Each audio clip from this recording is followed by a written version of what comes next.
Meus irmãos, a paz do Senhor. Quem está feliz com Jesus, diga glória a Deus. Meus irmãos, estamos mais uma vez tendo a honra de estar neste altar. Louvamos a Deus pela oportunidade e pela misericórdia de Deus de nos conceder esta oportunidade ímpar de estar aqui neste altar.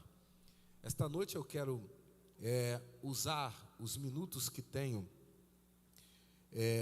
antes de eu iniciar a palavra de Deus.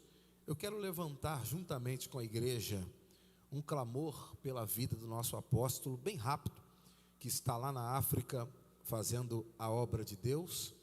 Você que está aqui, por favor, se coloque de pé em nome de Jesus.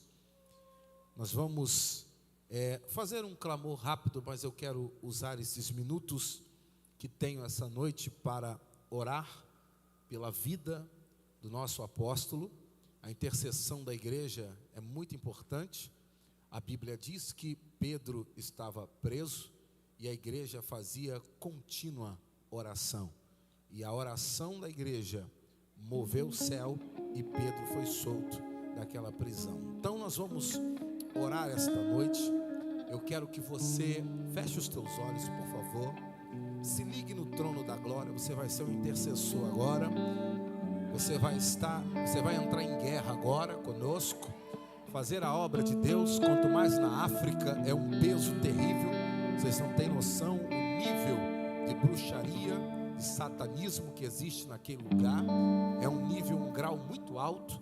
Então nós precisamos cobrir os homens de Deus de oração. Quanto mais o nosso apóstolo, que está na linha de frente, em nome de Jesus. Feche os teus olhos, levante sua mão direita comigo e vamos levantar um clamor. Mas não deixa eu orar sozinho não. Ora também essa noite. Ora comigo, ora. Se você ama o apóstolo dessa igreja, você vai orar comigo essa noite. Meu Deus e meu Pai, nesta noite nós levantamos um clamor aqui do Brasil. Meu Deus, declarando nesta hora que toda a força do inferno, toda a força do diabo contra a vida do nosso apóstolo e daqueles que estão com ele naquele lugar, vai caindo por terra agora. Eu declaro juntamente com essa igreja, Ministério Jeová Rafá, demônio, parta em retirada agora, vai recuando agora, receba fogo de Deus agora. Nós declaramos vitória para o teu filho. Oh meu Deus, usa o teu servo naquele lugar como nunca antes tu usaste. Faz a tua obra naquele lugar, em nome de Jesus. Aplauda Jesus esta noite.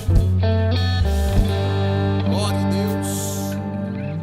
Meus irmãos, me dê o presente da sua atenção essa noite. Me conceda o presente da sua atenção.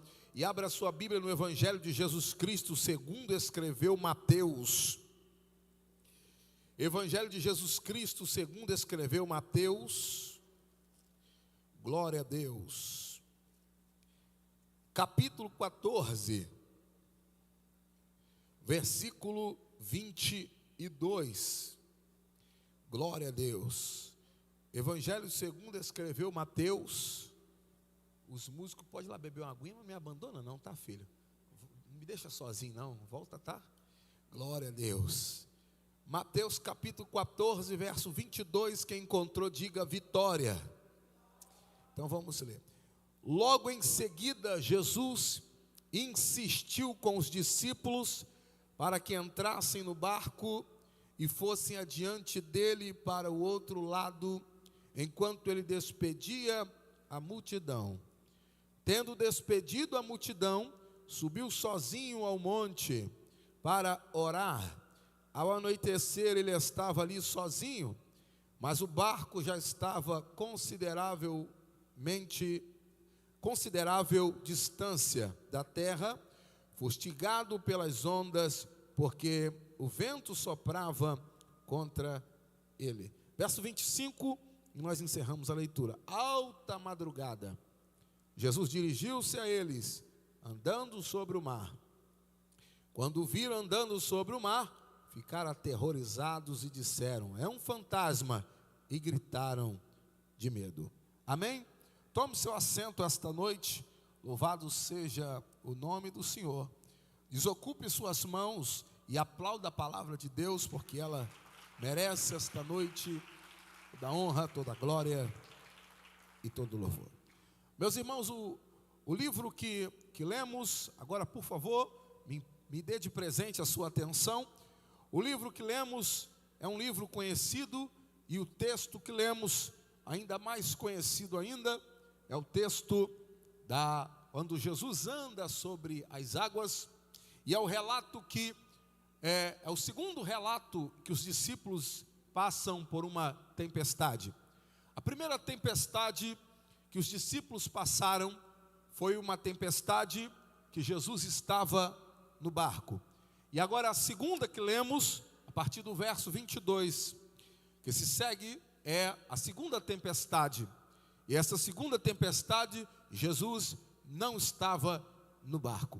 Mas agora o que nós vamos entender aqui, dentro do que nós estamos lendo, é o que antecedeu essa experiência dos discípulos na tempestade. O que antecedeu este acontecimento? Ora, a Bíblia vai nos dizer que uma grande multidão seguia Jesus. E se essa multidão seguia ele, ficou muito tarde para voltar para casa. E eles não tinham o que comer e nem aonde comprar. E os discípulos disseram para Jesus: despede eles, manda embora. E Jesus disse: não, dai vocês eles de comer. Mas não tinha condições de alimentar aquela multidão.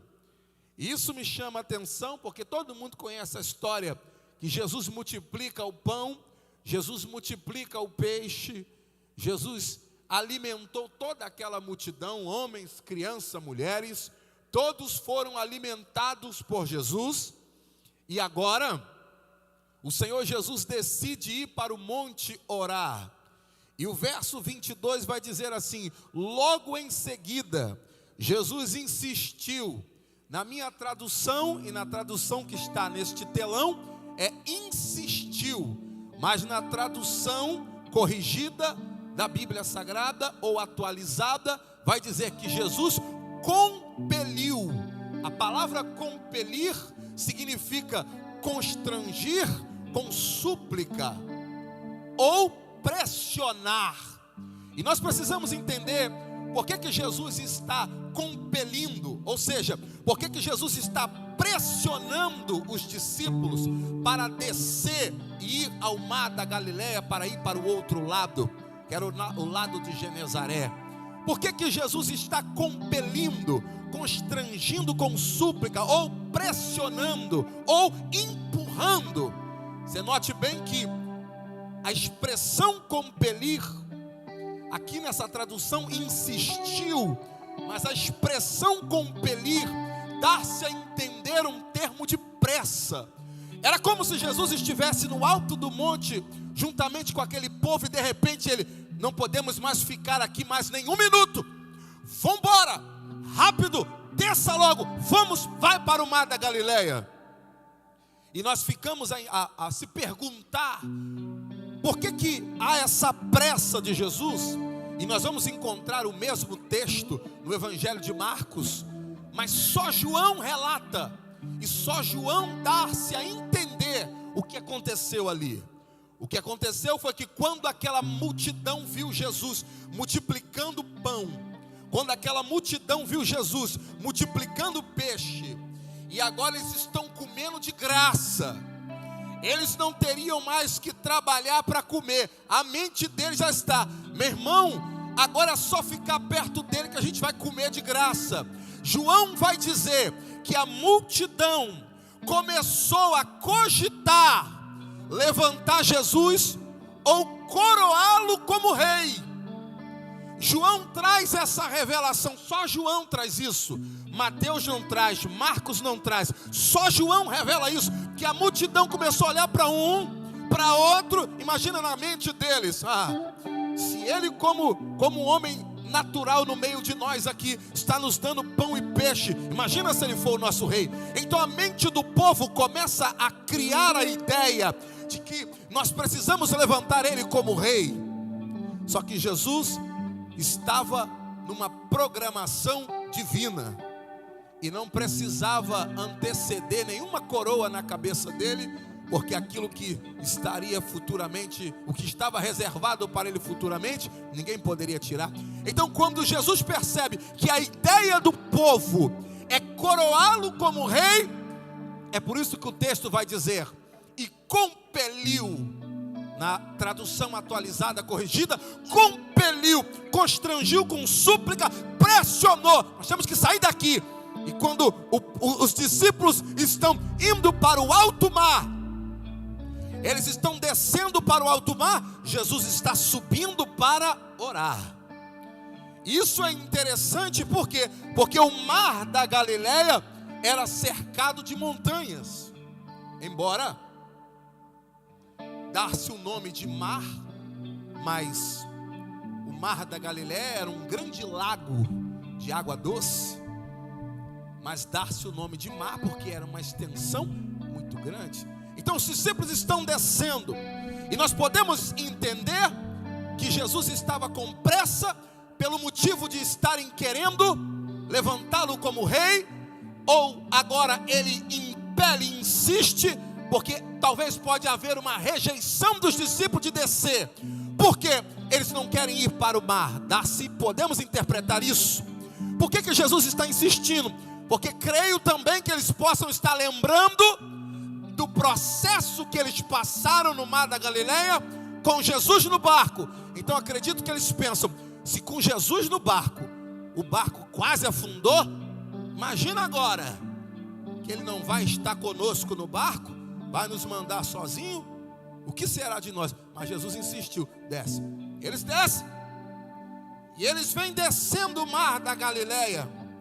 Logo em seguida Jesus insistiu com os seus discípulos. Discípulo, antes da morte de Cristo, a palavra discípulo tem um significado. Depois da morte de Cristo, a palavra discípulo tem outro significado. Antes da morte de Cristo, a palavra discípulo significava aluno, ou aquele que aprende com um professor. Antes da morte de Cristo, aluno ou aquele que aprende com um professor. Depois da morte de Cristo, discípulo foi se chamar o que segue a Cristo, ou cristão. Mas antes da morte dele, dá-se a entender no texto que eles eram alunos, que tinham um professor.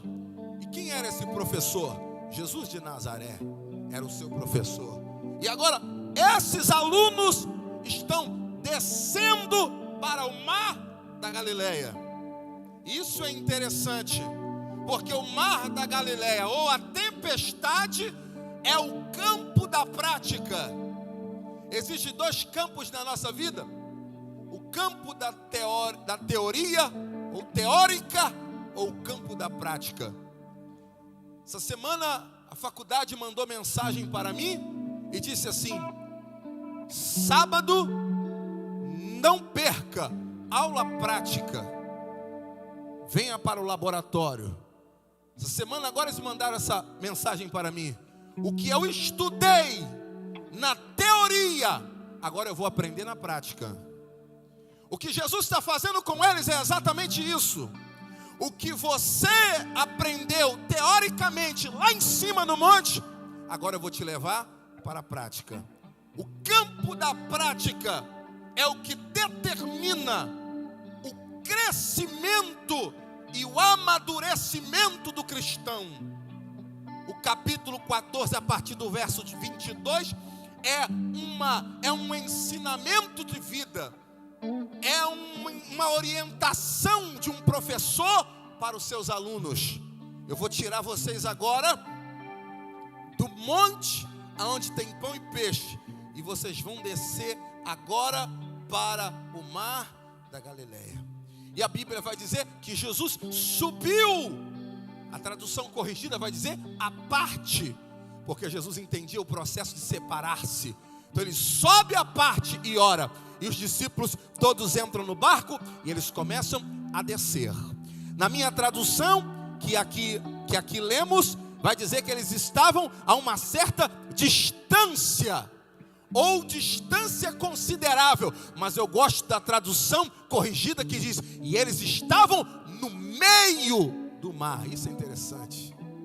No meio do mar. Por que no meio do mar? Porque o meio determina um processo. Qual é? Abacuque disse: aviva, Senhor, a tua obra.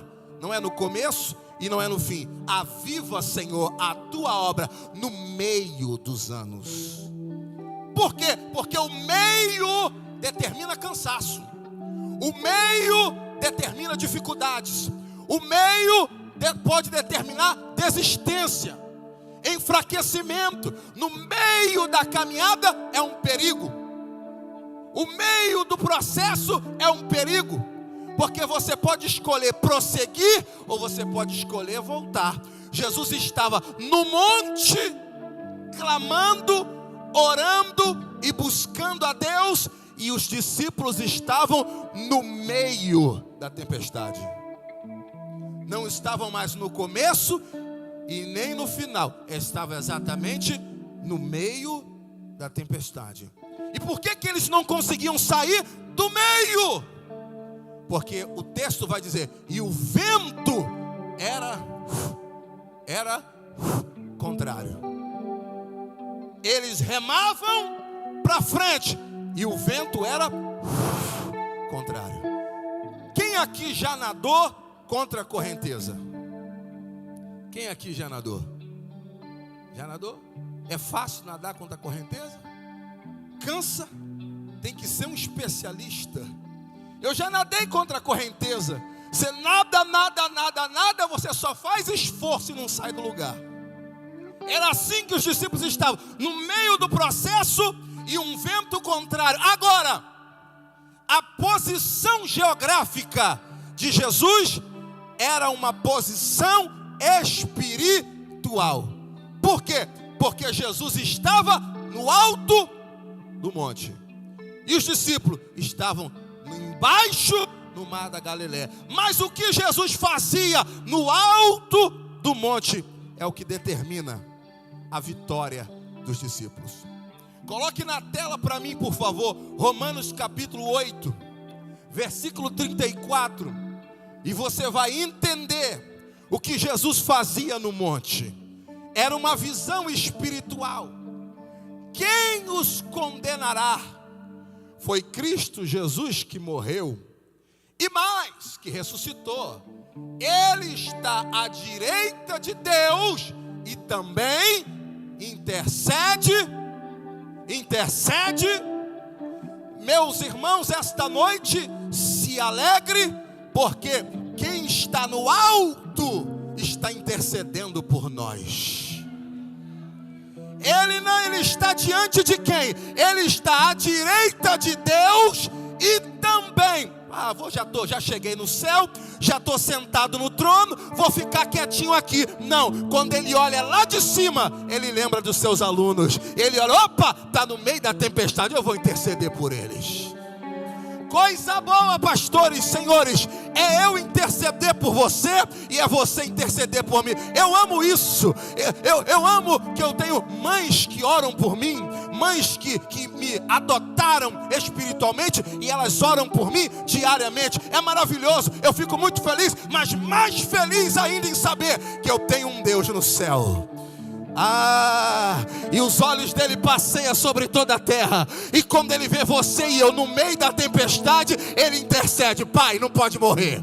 Pai, o diabo não pode vencer. Pai, essa doença não pode matar. Pai, essa morte não pode entrar. Tem um intercessor no céu que está intercedendo por nós.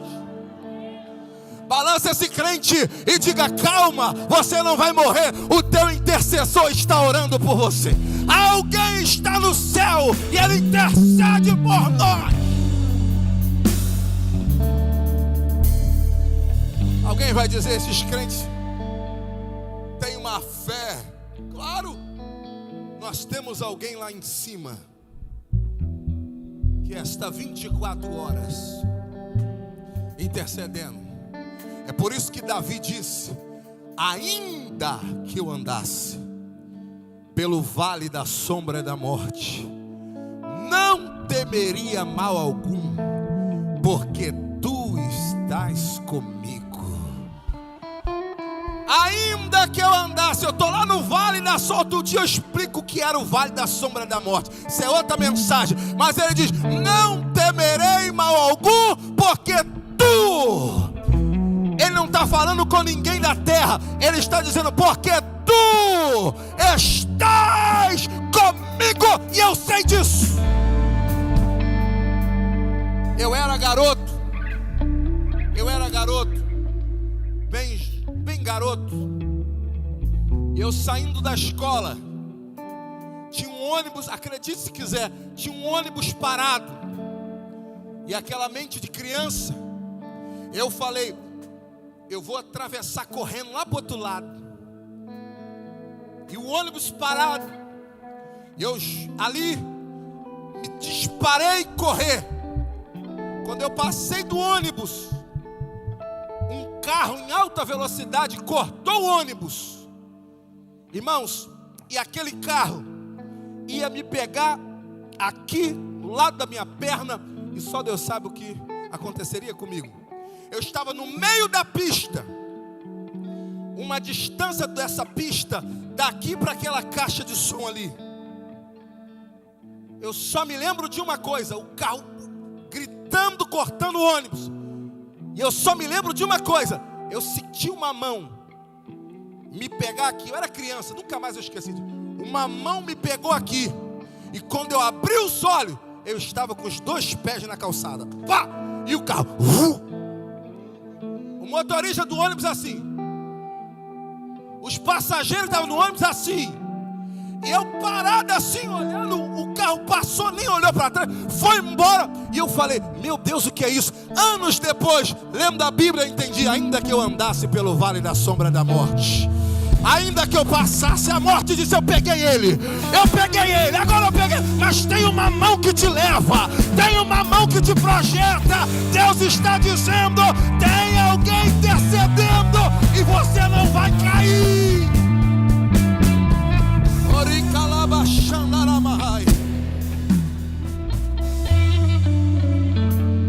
Alguém intercede, alguém ora, e é o nosso Senhor.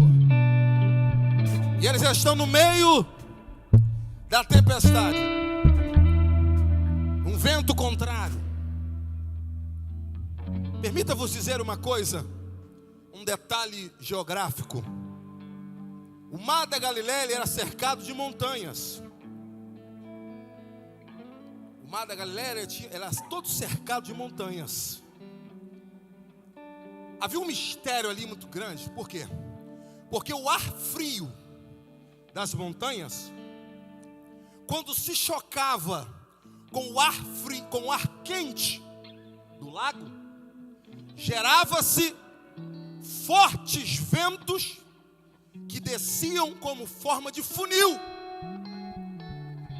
O geógrafo vai dizer, isso é interessante, o geógrafo vai dizer que em questão de minutos, o que estava calmo, o que estava tranquilo, em questão de minutos, se tornava uma tempestade. A geografia do lago ou do mar da Galileia era instável, então você não sabia quando é que viria uma tempestade ou não, porque era em questão de minuto. O mar daqui a pouco estava tranquilo, e daqui a pouco o mar estava agitado. Existem dois tipos de tempestade: a tempestade que eu passo porque eu desobedeci, e a tempestade que eu passo porque eu obedeci. Existem dois tipos. A que eu desobedeci é aquela de Jonas, que todo mundo sabe a história.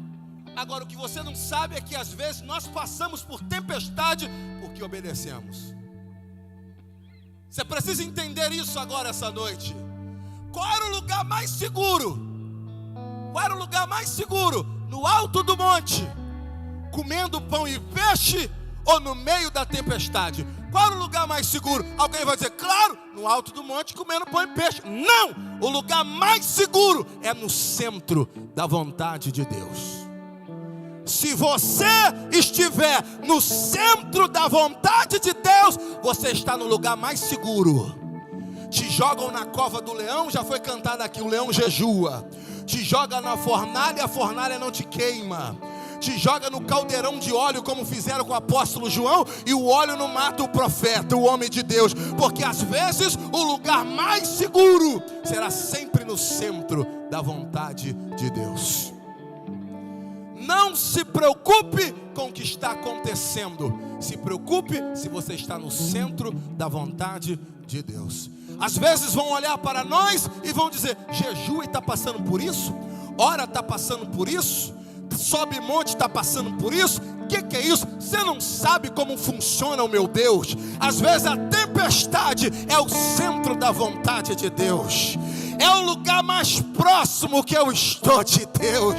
Nesta noite não murmure quando você estiver em um lugar que você está se sentindo incomodado. Senhor, o que é isso? Mas se for o centro da vontade de Deus, eu te garanto, esse processo não te mata.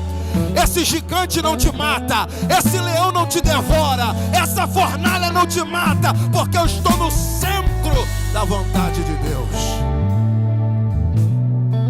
Nós temos a ideia que o lugar mais seguro era lá no monte. Não! Esteja sempre no centro da vontade de Deus. Nem todos vão entender a vontade de Deus na sua vida. Olhe para alguém essa noite e diga, nem todos vão entender a vontade de Deus na sua vida. E eles vão questionar, por que está orando? Por que está buscando? Por que está se dedicando? Por que você não larga isso? Por que você não abandona isso? Vai ficar sofrendo até quando? Vai ficar passando por isso até quando? E você vai dizer, eu estou no centro da vontade de Deus. Eu estou aonde Ele quer que eu esteja, e Ele vai me preservar. Não abandone, não saia do lugar que Deus te colocou, porque outras pessoas não entendam. Sabe por quê? Porque elas não ouviram o que você ouviu de Deus. Elas não receberam a promessa que vocês receberam de Deus. Permaneça, fica firme, permanece orando, permanece consagrando. Deus vai te honrar. Quem pode dar um minuto de glória? Alabarabashandaramai, alamanarabashoria, alacatarabashandarábia. Abandona isso, sai do conjunto da equipe de louvor, sai dos jovens, sai da coreografia. Você está sofrendo, é humilhação, é pedrada. Eu estou no centro da vontade de Deus.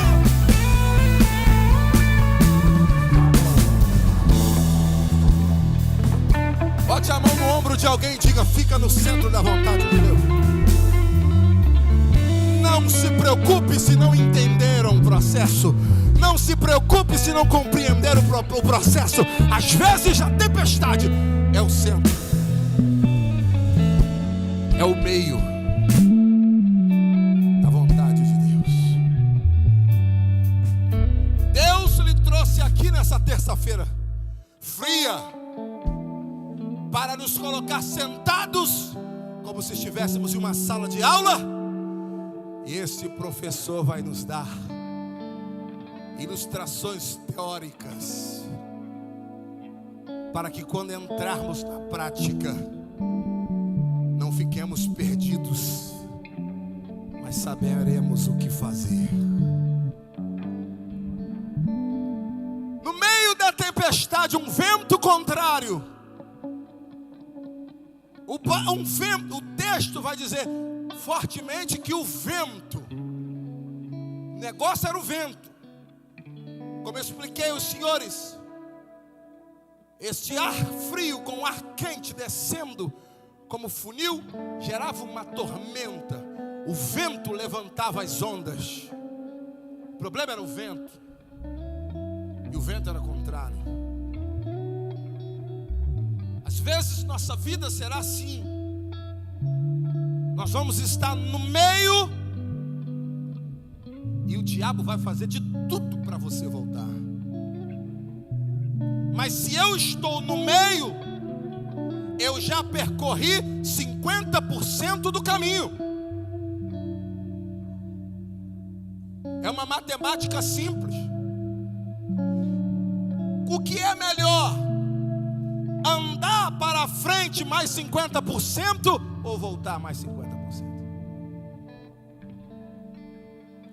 Cuidado, porque às vezes o meio será o momento que o diabo mais vai intensificar o vento. Porque ele sabe que se você recuar, a Bíblia diz: minha alma não tem prazer nele. Mas se você seguir, meu irmão, o que o olho não viu, o que o ouvido não ouviu, são essas coisas que Deus tem preparado para vós. Você, olhe para alguém essa noite e diga: você está proibido de voltar. Você chegou até aqui e você vai continuar.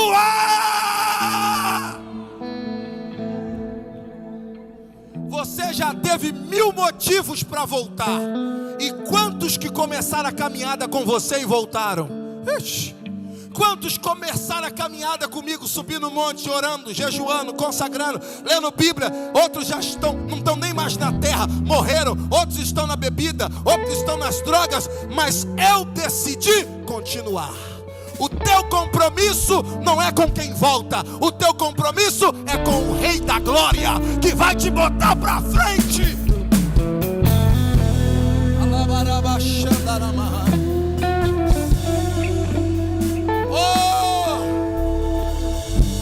Eu estou no meio da prova, André. Calma, a prova na vontade de Deus é o endereço da resposta. Quando eu estou no centro, Ele sabe onde te encontrar. Ele sabe onde... Joga a mão direita para cima. 1 minuto de glória. 1 minuto de glória.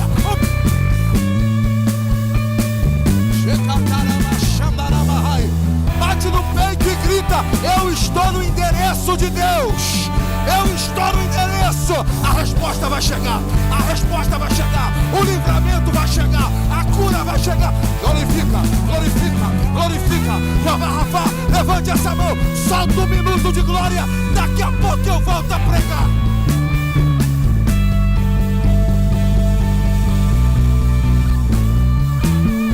Só quem está recebendo essa palavra glorifica.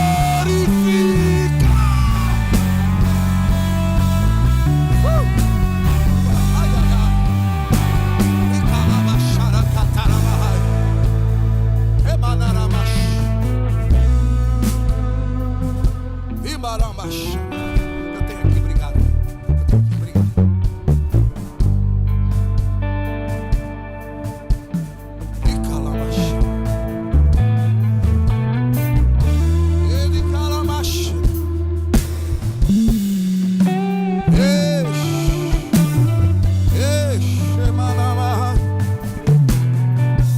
Daniel, você sobreviveu?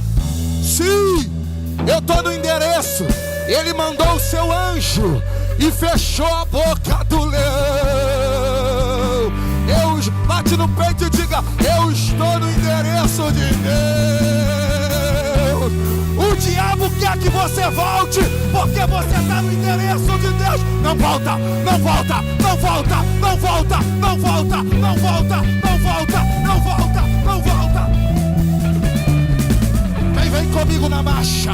Quem vem comigo no glória? Quem é da marcha? Quem é do glória? Quem é das línguas estranhas? Deixa Deus te tomar.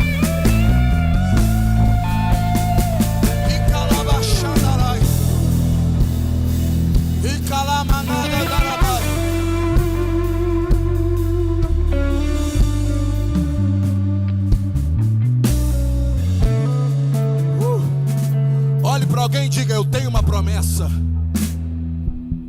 E não não vai ser essa luta que vai me matar. Minha esposa estava internada.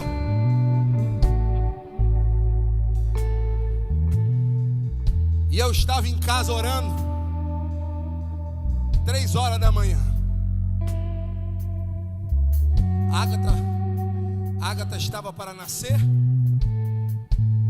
mas estava com risco de nascer prematura, porque minha esposa já tinha perdido todo o colo do útero. Já estava 2% de colo e ainda estava com 6 meses de gestação. A médica disse para ela assim, chorando: minha filha, nós não temos o que fazer, sua filha vai nascer. E eu estava em casa orando, gemendo com Deus em oração. Meu Deus, e agora? Acredite se quiser, só quem é espiritual vai crer nisso. Eu deitado na cama, olhando para o teto, eu vi quando um avião passava. Só crente pentecostal vive essas coisas, né, irmãos? Um avião passava, eu parado na minha cama, olhando para o teto. 3 horas da manhã. O avião passava aqui na ponta do meu nariz. E eu vi aquele avião se chocando com uma casa. Pum! E aquela casa explodia. Eu senti o gosto da fumaça na minha boca. Que Deus me mate nesse altar se eu estiver mentindo. Ele pode me matar, mas digo a verdade. Eu senti o gosto da fumaça na minha boca. 3 horas da manhã eu disse: Senhor, o que é isso? Que revelação é essa? Uma voz entrou dentro do meu quarto e disse: calma, o laço foi cortado. E calamaçuguidarga. Para quem ia nascer com 6 meses, nasceu com 38 semanas, com saúde, pulmão bom, tudo bom, ouvido bom, olho bom, boca boa, perfeito, em condições, porque Deus tem uma promessa. Bate no ombro de alguém e diga: calma, o laço foi cortado. Calma, o laço foi cortado. Balança alguém essa noite. Calma, o laço foi cortado. Esse avião não vai se chocar com a tua casa. Esse avião não vai se chocar com o teu casamento. Não vai se chocar com a tua saúde. Deus tem resposta.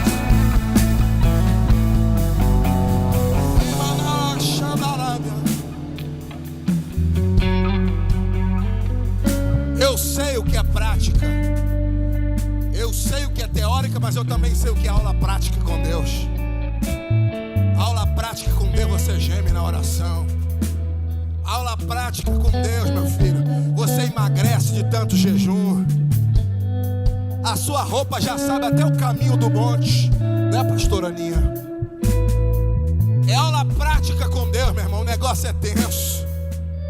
Eles estão no meio, um vento contrário.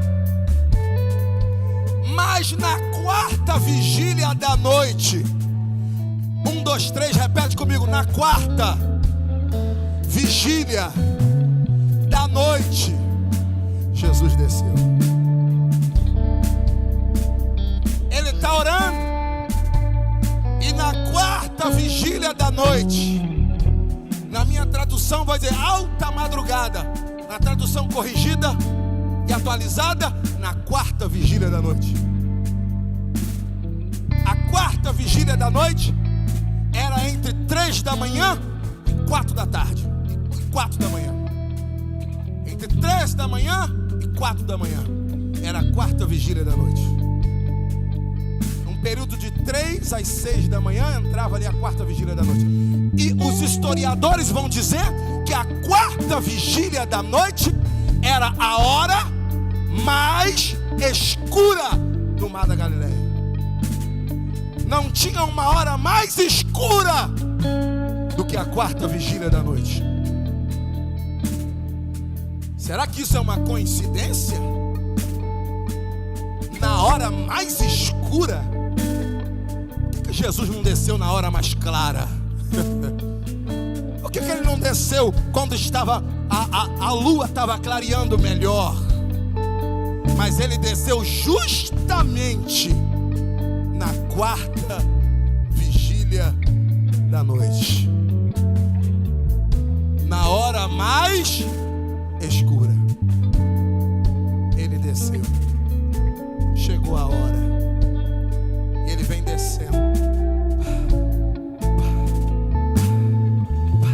O mar está aqui.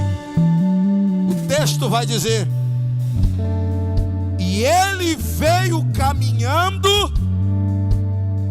diga comigo, por cima do mar.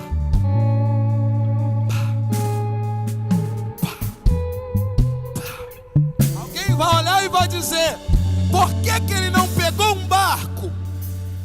Por que não pegou uma canoa? E eu vou te responder essa noite.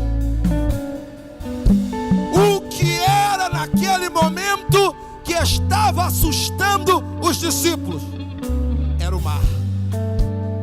O que era naquele momento que estava apavorando os discípulos era o mar. Quando Jesus veio caminhando por cima do mar, ele estava dizendo: aquilo que te assusta, eu faço caminho para chegar até você. Aquilo que te apavora, eu venho andando por cima. Joga essa mão para cima, Jeová Rafa. Joga essa mão para cima nessa noite. Ai, que calabachanda Arábia. Deus manda te dizer: esse demônio que se levantou contra você, ele pisa, ele pisa, ele pisa, ele pisa, ele pisa, ele pisa. Ai, ai, ai, a glória desceu. Joga essa mão para cima. Vem comigo no glória, vem comigo no glória, vem comigo no glória. Oh, um minuto de glória, um minuto de glória. Ele vai pisar, ele vai pisar, ele vai pisar, ele vai pisar, ele vai pisar. Só quem crê, só quem crê, só quem crê, só.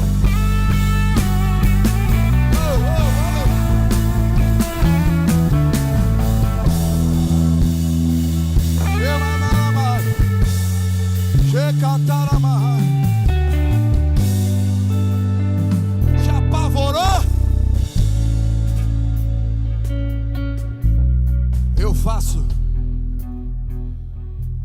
Eu faço o caminho.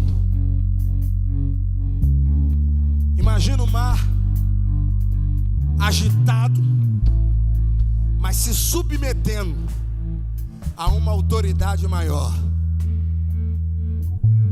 Quando Jesus chegou perto, eles olharam e disseram: é um fantasma. Jesus disse: não temais. Eu não vou entrar nessa parte do texto, não temais, porque a gente ficaria aqui mais 15 minutos. Minha hora já está chegando ao fim. Eu vou pular esse texto. Jesus disse: não temais, sou eu. Eles estavam gritando: é um fantasma. Jesus disse: sou eu. Pedro disse: se és tu, Senhor, manda-me ir ter convosco. Por quê? Porque esse manda-me ir dar-se a uma palavra no grego que significa autoridade de um rei. Quando Pedro disse: manda-me ir ter convosco, Pedro estava dizendo: mostra se tu tem autoridade de rei. É por isso que o texto vai dizer: manda-me ir ter convosco, porque traz-se a um sentido no grego de uma autoridade de rei. O que é que Jesus diz? Venha.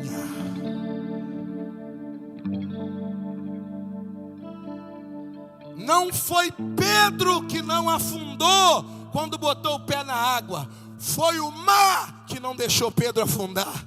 Falou: vamos ter que dar um jeito, mas esse homem não pode afundar. Por quê? Porque o Rei dos Reis e Senhor dos Senhores deu a ordem. E quando ele manda, o mar obedece, a nuvem obedece, o inferno obedece, as legiões obedecem. Ele é rei.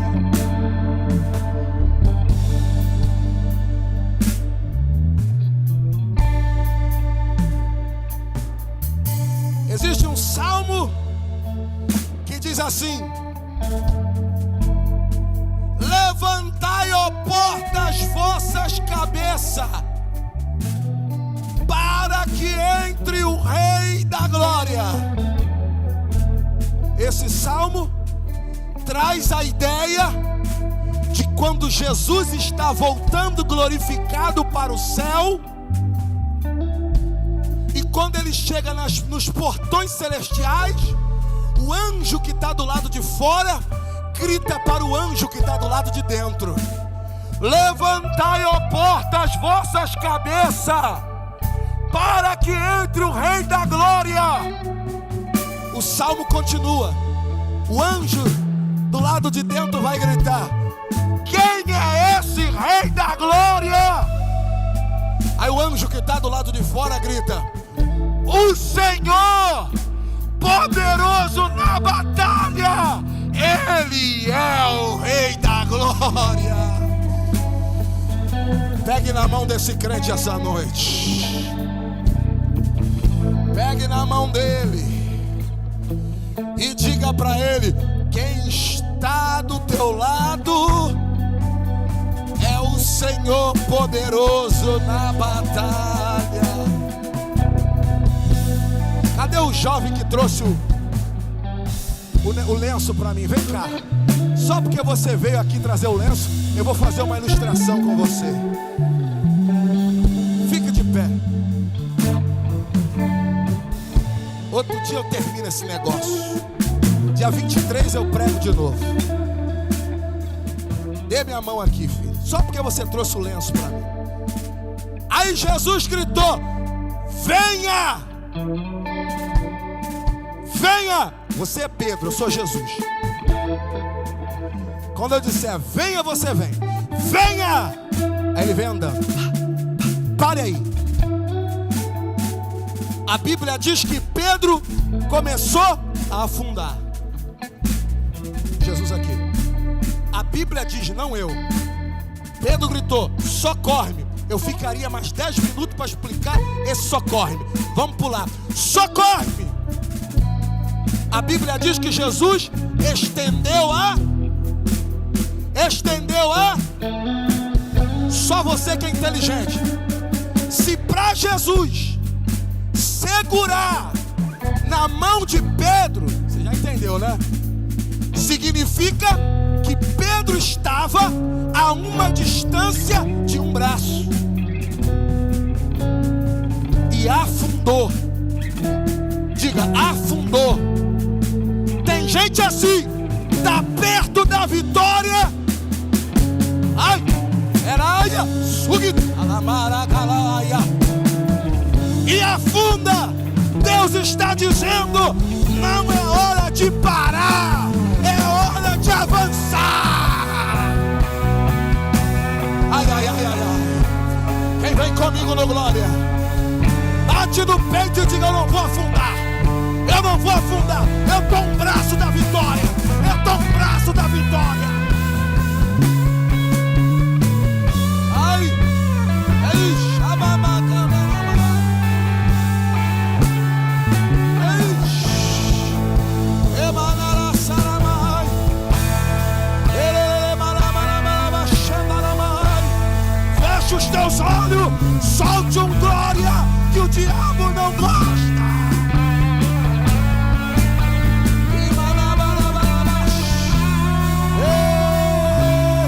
Vem comigo, vem comigo. Solta-se glória, solta-se glória.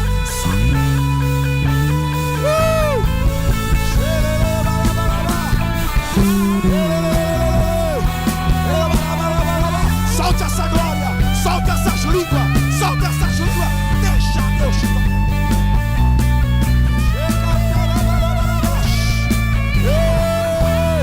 Aí uma glória, aí uma glória. Deus está dizendo: Jeová Rafá, você não vai afundar. Jeová Rafá, você não vai afundar. Deus está mandando a vitória.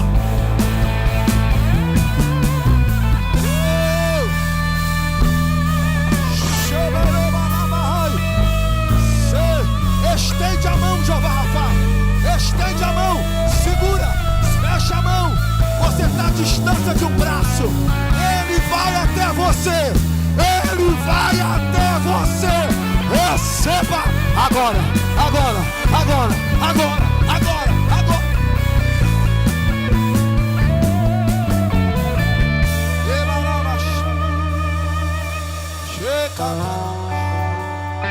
Ei, lá fora está frio, aqui o calor do Espírito já nos envolveu.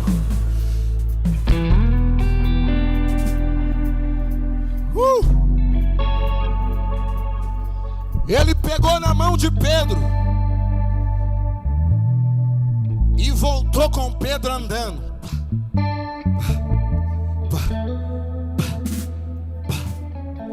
Olhe para alguém essa noite e diga: quem disse para você que a navegação só é tranquila? Diga: às vezes tem tempestade. Ele voltou com Pedro na mão. E a tempestade tinha acabado? Não. Mas quando eu estou com Cristo, o ambiente não tem influência sobre mim. O diabo pegou Pedro e ele afundou. Mas agora que ele está de mão dada com Jesus, não tem luta que te afunda, não tem tempestade que te afunda, não tem demônio que te afunda. Você vai chegar no final. Era Jesus dizendo: segura na minha mão, Pedro. Olha para essa tempestade, porque eu mando no vento, mando no mar, eu mando nessa luta aí. E quando eu falar chega, chega. Acabou, acabou. Jesus sobe no barco. Pedro sobe no barco. E a Bíblia diz: e o vento, diga, cessou. Diga: e o vento cessou. E eles disseram: quem é esse que até o vento e o mar lhe obedecem? Sabe quem é esse? É o Deus que você veio buscar essa noite. E eu declaro na autoridade de Deus: ninguém vai voltar para casa de mão vazia. Deus vai te dar algo essa noite. Receba agora.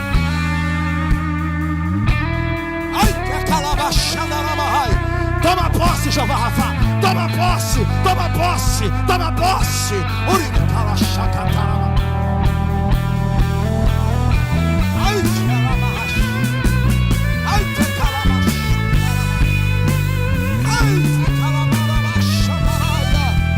O vento acalmou.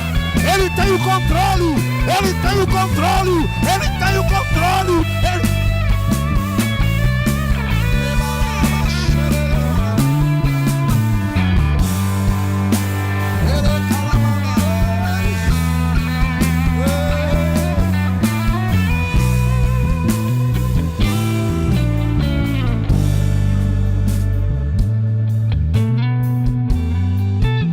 A Bíblia diz, Jesus disse: vinde a mim, todos que estáis cansados, vinde a mim. Essa noite é uma noite de vitória, mas também é uma noite de salvação. Não queira caminhar sem Jesus. Os discípulos disseram: para onde iremos, se só tu tens as palavras de vida eterna? Para onde iremos? Jesus disse: vocês querem ir embora? Pedro disse: mas para onde que nós vamos? Não tem outro caminho, não tem outro lugar.